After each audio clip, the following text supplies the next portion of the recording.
Okay, so let's maybe start with the evening session. So it's my pleasure to introduce Sergio Gomez, which will be speaking from University of Pavia and Università della Svizzera Italiana, and he will be speaking about improving the efficiency of Galerkin methods for nonlinear problems using interpolation techniques. And considering the fact that he already explained us some interesting stuff about interpolation in Q1, it's going to be very nice to see him speaking about this topic. So the floor is yours. Okay, thank you very much. Well, good afternoon. First of all, I'd like to mention that what I'm going to present today is most of it is in collaboration with my former advisor, Professor Paul Castillo from the University of Puerto Rico. And I'm going to explain how the use of interpolation technique can really improve the efficiency of Galerkin methods when they are applied to certain kind of nonlinear problems. So these are the model problems that we are going to consider. We consider some reaction-diffusion equations, where the spatial domain can be either 1, 2, or 3 dimensions. Okay, this is a very compact way to write this. So in this case, the unknown C is a vector function. So each component of C actually may represent, for instance, the concentration of some chemical species. Then we have a diagonal matrix Dn. So this is not cross diffusion. We assume Dn is a diagonal matrix, and these are basically just the entries of this matrix are just some diffusion coefficients for each species. And then we have a nonlinear term that is Rn, that is the term that actually couples the system. And in this case, it's a vector function that may represent, for instance, the chemical reaction between these species. So these models are related, for instance, to what is called Turing patterns. This idea was introduced by Turing in his pioneer work. So the idea is that if you start with a small perturbation of an homogeneous state in certain physical processes, you can end up with some completely different, especially heterogeneous state that I'm going to show later. So this idea is the final patterns are usually called Turing structures or Turing patterns. And these kind of models have many applications, for instance, in biomathematics, ecology, tumor growth, chemotaxis, tissue and organs formations, and so on. Actually, we have seen some of the applications already in this conference, and we are going to see more of them, I think. So, this is the idea. We start with a perturbation of some equilibrium state. So that means in the absence of diffusion, we have a state where the reaction is equal to 0, but then we perturb this equilibrium state, and then after some evolution in time, we end up with some completely different heterogeneous state. And in this case, we can observe, for instance, a very particular kind of patterns that are some kind of spots. But if the perturbation is, if you change a little bit the perturbation, you can end up with some completely different patterns. For instance, some stripes or some labyrinths and so on. So why it's important to the numerical simulations for these kind of problems? Well, first of all, because the kind of nonlinearities that you found usually prevents obtaining explicit solutions. But also, from the experimental point of view, it's really difficult, for instance, to see what's happening inside of a 3D model. And in this case, numerical simulation can be a very useful tool to visualize what's happening inside, how these patterns evolve in time, but inside this 3D object in there. Okay. Then I'd like to introduce something that you may be familiar, you're sure be familiar to, that is interpolatory bases. So we start with, in a very abstract way, so we are assuming that we have either a simplicial or a Cartesian or a polytopic partition of the domain. Then we have, for instance, the mesh size and so on. Then actually this is a more virtual element perspective, so sorry for that. So we assume that on each element of the mesh, we have a local space, and all the degrees of freedom associated with this local space are simply nodal evaluations. So what I mean is that all the degrees of freedom of all these functions apply to all the elements in this space are simply the values of the function at some particular points of the local element. So here we have an example of an interpolatory basis that you know for sure. So here we have two sets of points. We have some uniformly distributed points, and these are points associated with the Legendre quadratures. So we can define the Lagrangian the Lagrangian functions associated with these points. And okay, as we know, they are 1 in one of the elements and 0 in the rest of them. Okay, so for each one of these points, we have a different polynomial. So what we would like to say here is that even though both sets of functions span the same, both sets of functions span the same space, in this case the space of polynomials is degree 4, both basis functions have different properties. For instance, the second set is an orthogonal basis, and actually, if we think about the interpolant operators associated with these points, okay, they also have different properties, and I'm going to come back to these at the very end of the talk. So, in 2D, we know that we can define some Lagrangian basis functions on triangles. Then, if we think about polygons, we can, for instance, think of serendipity Venn. Okay, as you may know, okay, using some serendipity trick, you can sometimes get rid of some of the internal moment degrees of freedom. This is not always the case. Okay, and I'm going to talk a little bit about that later. But okay, if we can remove the internal moment degrees of freedom at the end of the day, what we have is really an interpolatory basis. Okay, and then we have other examples. For instance, in a polygon, if we are doing DG, you can take a triangle inside of the polygon. You can define the Lagrangian basis functions associated with the points inside the triangle. This is a little obscure to me, actually, because if you think of a non-convex polygon, this is not super clear. But okay, this is what is said in this paper, for instance. And then you can think of other spaces, for instance, spaces based on generalized barycentric coordinates. And all the serendipity extensions to high order, these kind of spaces, for instance, have been also used to approximate the solution of some PDEs. Well, then, okay, we assume that we have an interpolatory basis, and by an interpolatory basis, what I mean is that these basis functions evaluated at some points, they are either one on one of these points and 0 on the rest of them. And this induces that, this implies that for any element in the local space, we can write this element as a linear combination for sure of the basis functions. But the interesting thing is that the coefficients of these expansions are simply the values of the functions at some points. Okay, and this induces an interpolant operator that, basically takes a continuous function, not quite, but, for simplicity, let's assume that the function has to be continuous in the whole domain. And it gives an approximation of in the global discrete space. And when we look at the restriction of this operator to each element, we can define it in this way. So again, on each element, we take a continuous function, and the interpolant can be expressed as a linear combination of the basis function. But the important thing is that the coefficients of these expansions are the values of these functions at some points. Okay. Then I would like to present a very abstract semi-discrete formulation. So for simplicity, I'm going to consider just the one component equation. So the weak formulation is the standard one. So we have something like this, where M is simply the linear product and A is the graph bilinear form. So in general, most of the methods we have nowadays can be written in this way. So at the end, we are going to look for an approximation of the solution in the discrete space such that this equation calls for all the test functions in the same space. Okay, and then we have some discrete analogs of the continuous bilinear forms that we had before, and that's all. Okay, this is the standard. Let's say this is the standard semi-discrete formulation for most of the methods. Here we haven't said anything about the space. Can be either conforming, not conforming, whatever. And here the important thing is that this term in red, in general, is very expensive to compute.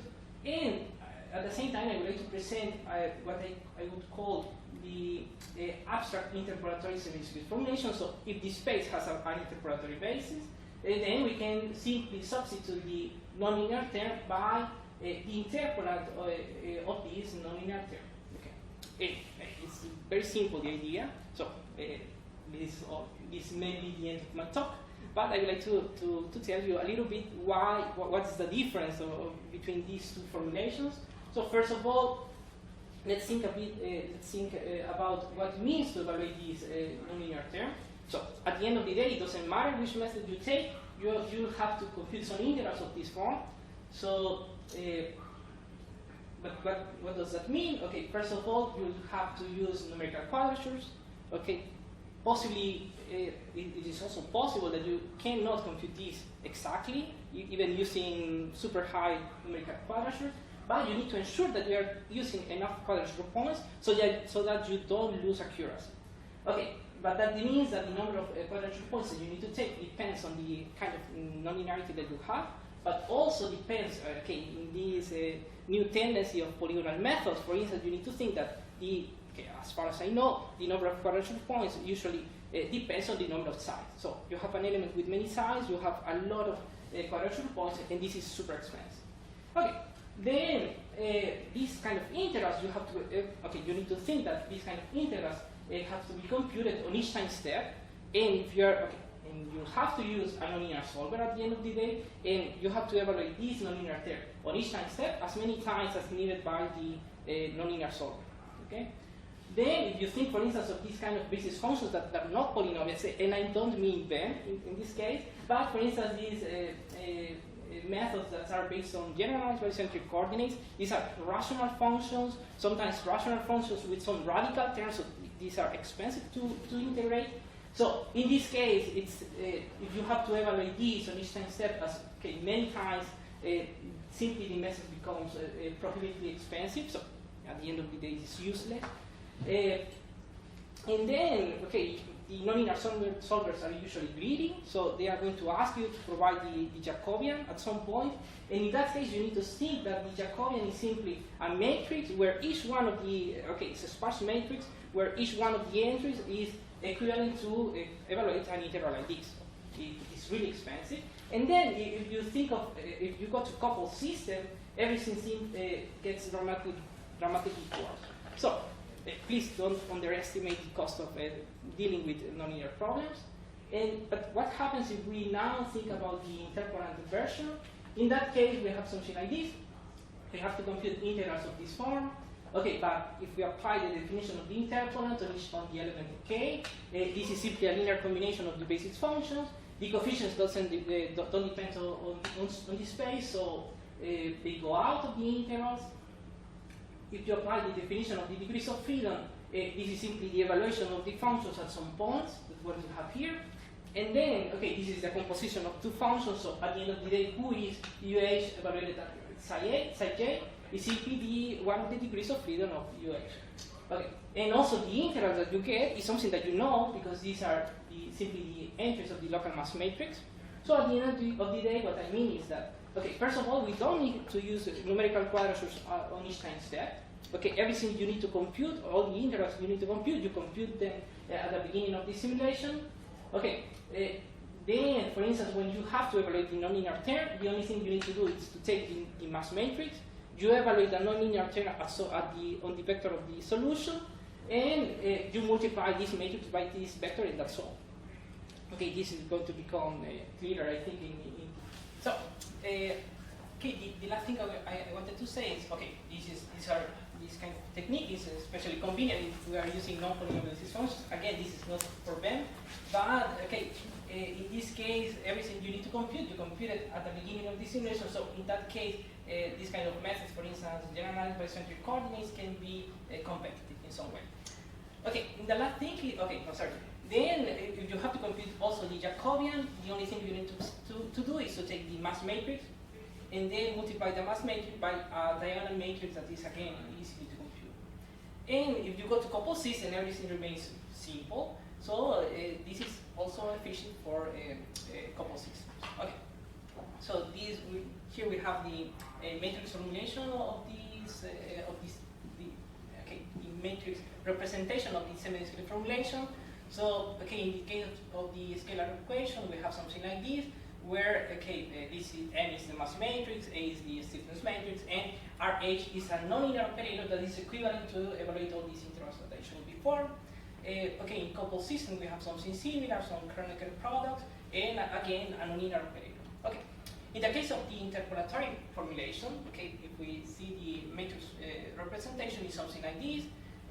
So the difference is that now we just have the mass matrix again times the nonlinear function evaluated at the vector of the solution, and that's all. And in the case of coupled system, we have something similar. So we have some copies of the mass matrix and the nonlinear function again evaluated at the vector of the solution, and that's all. So from here, it is clear that it doesn't matter which kind of time discretization you use. At the end of the day, we are going to improve the efficiency of the method. But in particular, it seems that this kind of interpolatory technique goes very well with what is called operator splitting time discretizations, because in this case, actually, you can decouple the linear and nonlinear terms in the equation. So at the end of the day, you can completely avoid solving global systems of nonlinear equations. And the idea is something like this. You start with, okay, you split a time step, okay, as the composition of sequence of sub-steps, that usually these sub-steps are associated with some physical processes like advection, diffusion reactions, and so on. And okay, so we have a sequence of sub-steps, and on each one of these sub-steps, what you do is to just simply take a suitable time machine scheme, and that's all. Okay.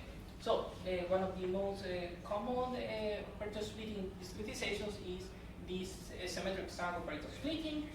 So in this case, you can take either the DRD decomposition or the RDR decomposition. Okay, so diffusion, reaction, diffusion. And what you need to see here is that, first of all, the sub-steps associated with the diffusion terms, okay, are simply linear systems. Okay, actually, if you take the time step constant, the matrix of the linear system is always the same. So you can either, for instance, compute a factorization of the matrix, or you can get a very good preconditioner at the beginning, and that's all. But okay, what is more interesting is what happens with the reaction terms and the reaction sub-steps, because originally it was not this what we have, but something like this. So we have the mass matrix multiplying the whole equation. Actually, the only thing that was copying the nonlinear system was the mass matrix, but okay, it's invertible, so we can get rid of it. And at the end of the day, what we have here is simply a set of one-dimensional. So for each entry of this vector, you have a nonlinear equation that is completely independent of the rest of them. So this is naturally parallelizable. And okay, this is one of the most important advantages in this case. Okay, by the way, I am using Kroneckers on each sub-step, and that's all. Well, now I'd like to explain a little bit about discontinuous Galerkin, just to introduce some of my contributions, and also to make some propaganda. So, okay, I consider the scalar equation. And okay, so we define an auxiliary variable that is related to the gradient, and you can rewrite the original problem like this. Okay, then in this case, the global discrete space is simply the space of piecewise discontinuous polynomials, so we are not imposing continuity in any sense. Then, okay, the semi-discrete formulation is this. Basically, we take this problem, we multiply test functions here and also here, we integrate by parts, and we get this. Okay, so for sure, when we iterate on each element of the mesh, and okay, there are some boundary terms that appear after integration by parts. Now we need to define what this means, because we have two different values from one side and the other side, and these are these terms in blue that we have here.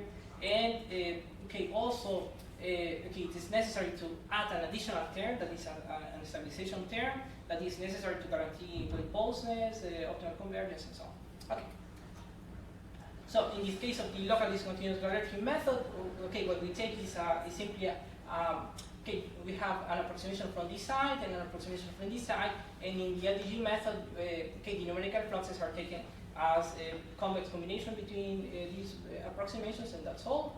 Okay, one of the main critiques of the LDG method is that the stencil is larger, okay, than other methods. This is not always true. Okay, for instance, okay, for sure, if you don't take this beta e in defining the convex combination, in a sensible way, you end up with a larger stencil, so that means stronger communication between the elements. But okay, if you take this beta E in a suitable way, you can recover the optimal. Okay, this is for Cartesian meshes, for instance, and you can recover the optimal stencil. Okay, in the same note, when you have a non-structured, unstructured meshes, okay, if you take the beta E appropriately, you can get rid of some of these extra elements in the stencil. Okay, so it is not true that the LGG method is more expensive in that sense. Then, okay, the stabilization term is taken as some jumps multiplied by a parameter eta E. Okay, and in the case of the LGG method, unlike other methods like the interpolatory method, okay, it is enough that that eta E is positive. Okay, you don't have to take it large enough. Actually, in this comparison, okay, of several discontinuous Galerkin methods, okay, if you take the stabilization term too large, this okay for sure increases the condition of the matrix, but also decreases the accuracy of the method. So taking this stabilization parameter too large is dangerous. And okay, there is another version of the LGG that is called the minimal dissipation LGG, where you can actually get rid of this stabilization term on almost all the edges. Actually, under certain conditions, you can simply drop it. Okay, this was presented by Cocker and Donkey in 2007. Okay. Then there are some immediate properties of the G method. For instance, you can do a P version, so you can take different degrees of approximation on each element. It is very natural. It's not problematic as other methods. Okay, you can also do edge refinements. For instance, you don't have to care about hanging knots. Then you can also combine both of them, so you can get HP version in a very natural way. And then there are other advantages. For instance, okay, you have a lot of freedom on how do you choose the basis functions, and this is actually important in okay, what I'm going to mention at the end of the talk. The method is already locally conservative, so you don't have to do anything extra if you need this property. And okay, if you are doing explicit discretizations, you don't need to use mass lumping technique because the mass matrix is block diagonal, and that's all. Okay. Then, okay, at the end of the day, you can rewrite again the semi-discrete formulation in this way. So this is simply the relation between the auxiliary variable QH and UH, but okay, this matrix is block diagonal, so you can actually express explicitly Q is QH in terms of the UH, and okay, at the end of the day, you can recover the original, okay, the abstract formulation that I presented before, okay, by simply eliminating the QH here, and you end up with the discretization of the Laplacian operator that in this case is this true complement. Okay. Well, okay, and this is okay, the first work we did about these interpolatory techniques. So basically, okay, what we consider a kind of forgotten version of the LDG method, okay, that has some very nice properties in my opinion. So, okay, the idea is that instead of just stabilizing the auxiliary, the primary variable, you also have to stabilize the auxiliary variable in a suitable way.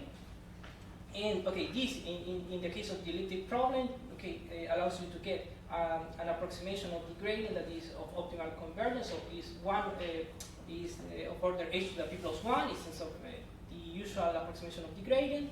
But in addition, okay, you can also do some post-processing that is a local post-processing, and you can recover an approximation of 1 degree higher, but that converges also with 1 degree higher. So, okay. If you know a little bit about the G, okay, these are very similar properties to those of the irreducible discontinuous Galerkin method, the HGG. But okay, some of the promises of HGG, okay, for nonlinear problems are no longer true. Okay, that's the only thing I'm going to say here. And okay, in particular for this kind of problems, if you want to retain the superconvergence of the post-process variable, you need to change a little bit the way you treat the nonlinear term. In this case, you have to take the interpolant of 1 order higher, but also you need to evaluate the nonlinear term at on the post-process variable. Okay, that's the only thing. Okay, if you use the other one, okay, this is what I'm going to show now. So what we prove is that, okay, if the solution is regular enough, okay, both the primary variable but also the approximation of the gradient is of optimal order, so h to the p plus 1.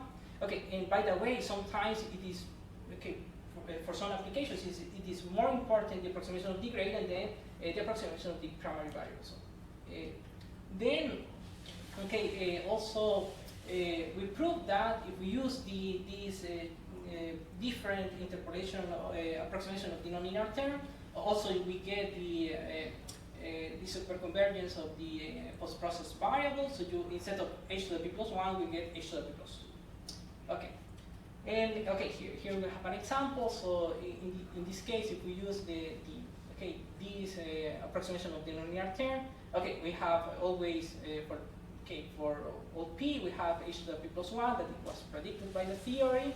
But in addition, we can see that for p equal 1, we get for the post-process variable, we get h to the p plus 2. Okay, as expected. So 3, 4, and 5. Okay. If you don't use this approximation, but the old one, okay, you still get the superconvergence of the gradient, but not the one for the post-process variable. Okay. Okay. Then we try to do something different. Okay. In this case, in this paper, what we try to do is to do something that, as far as we know, nobody have ever tried, and is to combine DG with some ADI type of treatment. Okay. So in this case, we start with the decomposition of the Laplacian. We prove that it can be split for when you have Cartesian meshes. You can split these into a matrix associated with that second derivative with respect to x, and plus an operator associated with the second derivative with respect to y. Okay, so both matrices in this case are trigonal matrix by blocks. Actually, if you take everything uniform, okay, at the end of the day, the only thing you need to compute is like 5 different blocks, and that's enough to construct the matrix. In principle, you don't even have to store the whole matrix. You simply have to. You can also use simply the stencil of the matrix, and okay, you can perform all the. You can make all the computations using simply these blocks. Okay. And then we try to do a version by blocks of the locally one-dimensional method that is basically a different kind of ADI. So, okay, what I mean is that at the end of the day, when we have to solve for the diffusion sub-steps, okay, what we do is something different. Okay, now we also split the diffusion sub-step into parts. So the first of them is like solving in the x direction, and then we solve in the y direction. Okay, so for the reaction term, we still use interpolation. Okay, we prove, for instance, that the diffusion sub-steps are linearly stable. So what I mean is that in this case the matrix of the iteration is always bounded in some way. So you don't expect oscillations that go crazy. Okay, and so the idea of these diffusion sub-steps in this case is that you have a Cartesian mesh. Okay, and in a domain like this, you first solve some problems, okay, along the x direction. So each one of these problems are completely independent. So we get an extra level of parallelization, and then once you have solved these, you can also do the same in the y direction. But again, okay, all these problems are completely independent. Actually, if the mesh in space and in x and y are uniform meshes, okay, has the same size, okay, then the matrices for all these linear systems are exactly the same. So you just compute them once at the beginning of the simulation, and that's all. Okay, so here we have some numerical experiments. So we can see that, for instance, for the diffusion sub-steps, we can be even 5 times faster. Okay, for the reaction sub-steps, we can be even more than 25 times faster. This can be not too surprising for people that is used to parallelization, precondition and so on. but okay, this is just using a sequential code. That's the difference. So this is simply the gaining in terms of efficiency, the natural gaining, let's say, of, that comes from the structure of the method. So we are not, okay, this is not this is not a parallelization. This is not a code in parallel. Sorry. Okay. So for 3D, we can see that okay, in the diffusion subsets, we can be even more than 25 times faster. And okay, in the reaction subset, especially when okay, in the real gaining, you can see it when you take some high order approximations. So you can see that for the reaction subsets, we can be even more than 400 times faster. Okay, and you need to think of these problems. For very long-term simulations, for instance, if you want to see the final pattern, usually this takes okay, a long of time. And okay, so you need to multiply this factor here by the final time that you want to get. So at the end of the day, this can be okay. This can be equivalent to okay, 1 day to more than 400 days of computation. So okay, it's really a lot. But this is not enough actually, because we also need to think about the accuracy, because it's not worth if you improve the efficiency but you lose accuracy. In this term, okay, in this case, I compared the use of this low order dimensional method, and when you simply use the interpolatory version, you can see that okay, basically the errors are always the same. So we are indeed improving the efficiency, but we are not losing accuracy. That's important. Okay, then okay, this is my most recent contribution in this sense, and I wanted to extend this idea to Ben, but okay, it is not that simple, because in Ben already for people 2 you have some internal moment degrees of freedom, so the basis is not interpolatory anymore. Okay, my first idea was to use serendipity to get rid of some of the internal moment degrees of freedom, but this is not enough. So okay, the way you have to treat those internal moment degrees of freedom is delicate. Okay, but okay, I'm not going to present the details here. Sorry. So these are the kind of measures that I used in my numerical experiments. So if I consider a smooth solution, okay, we can see that okay, everything converges as expected. So for all k, for all p, we get h to the p plus 1, okay? And here in okay, the continuous line is what I got with the method I proposed, and okay, with some dashed lines, I also included the errors obtained from the standard BEM. So again, we can see that okay, the method is faster. Okay, that's what I'm going to present later. But okay, we are not losing accuracy again. So okay, there are no significant difference in terms of accuracy. Okay, and this is an experiment to compare the efficiency. So, okay, in this case, serendipity, as you may know, depends on the kind of measures you use, but for some particular measures, for instance, okay, in the linear subsets, we can be even more than 12 times faster. This is because we are reducing the number of degrees of freedom. But for the nonlinear subsets, for instance, the method can be even more than 2,500 times faster. So, and again, okay, everything is using a sequential code, so no parallelization so far. Okay, and so this is not a real gaining. Okay, this is just to motivate the idea. And that's all. So here we have some simulations. Okay, this is a kind of benchmark problem, the Snackenberg model. Okay, so this is Great Scott. Okay.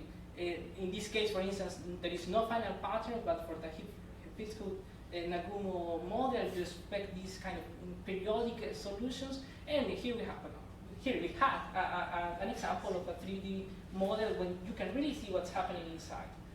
Okay, and then I'd like to pass to the final part of my talk. Okay, but this is a more philosophical part of my talk. This is just one slide, so please be patient. Okay, so my question is, but is this really the end of the story? It's definitely the end of my talk, but what I mean is that I think that in many ways we are moving towards more efficient methods like using machine learning, neural networks, low rank approximations, also this interpolatory technique. But okay, what about the physical properties of the problem? So in this case, there are certain problems when you should preserve some or certain physical quantities should decay, like the energy, the mass, the entropy, and so on. Okay, some of these models has solutions that should be preserved under certain symmetries. Okay, there are some models where it doesn't matter which kind of initial condition you take, you should always get to a final steady state. Okay, the same final steady state. Okay, there are certain problems where if the solution is not positive, okay, it doesn't make sense, or the solution should be bounded in some region. Okay, and at some point, if we forget about these kind of details, okay, not details, these properties, okay, sometimes our numerical simulation can be simply useless. So, okay, my invitation is that we should look for not just efficient, but also structure preserving methods. That is also one of my points of interest. And okay, this is just an example that you don't have to lose the efficiency in order to look for a structure preserving method. Okay, in this paper, for instance, okay, what they show is that if you simply take the interpolatory points as these legendary points on each element, so this is a very DG property, okay, in that case, you can actually preserve the energy stability of the method. So you can use the interpolatory technique, so you can improve the efficiency of the method, but you retain the energy stability of the method. So, okay, we should look for methods like this. Okay. And thank you very much for the attention.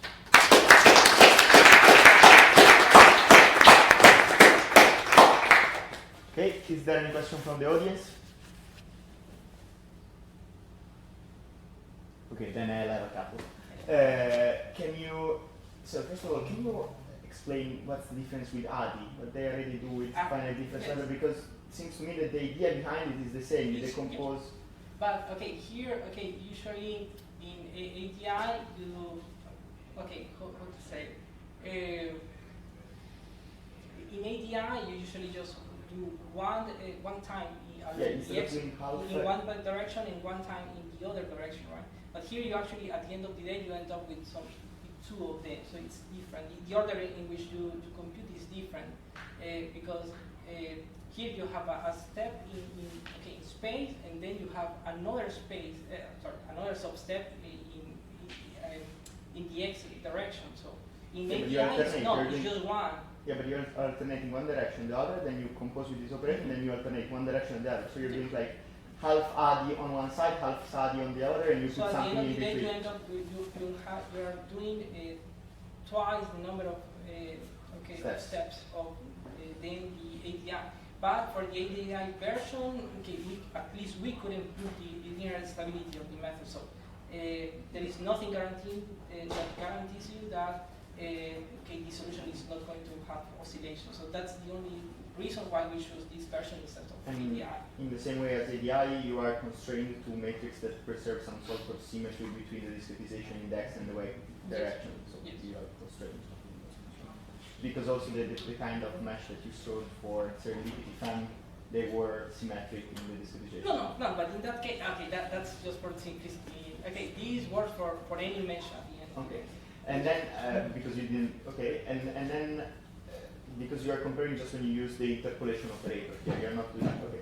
But if you go back into your table, from the one where we are comparing serendipity van and van. Yes. But here, what are you comparing? You're comparing serendipity van with your interpolation and standard van. And standard van. But then I have a question. How do we know that this increase in speed is not given by the fact that you're using serendipity van, so you have less degrees of freedom? Because the reduction, okay, there is some reduction in terms of the number of degrees of freedom, but it's not that substantial. But probably it would be more significant to compare against serendipity. Actually, but I think that the real, yes, exactly. But there was no previous version of serendipity van, so there was nothing proven for the standard serendipity van. So that's why I compared with some previous work. Okay. No, but okay. In this case, for instance, if you see these, okay, the reason is just one.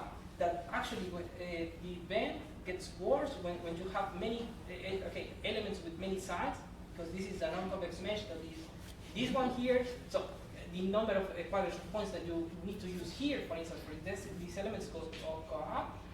But in serendipity, actually this is a good mesh because you have many edges that are not aligned, so you can always get rid of the internal moment degrees of freedom. So in some way, okay, when the standard band gets worse, the serendipity band gets better. The interpolatory serendipity band gets better. So that's why the real gain, you can see it for this kind of message.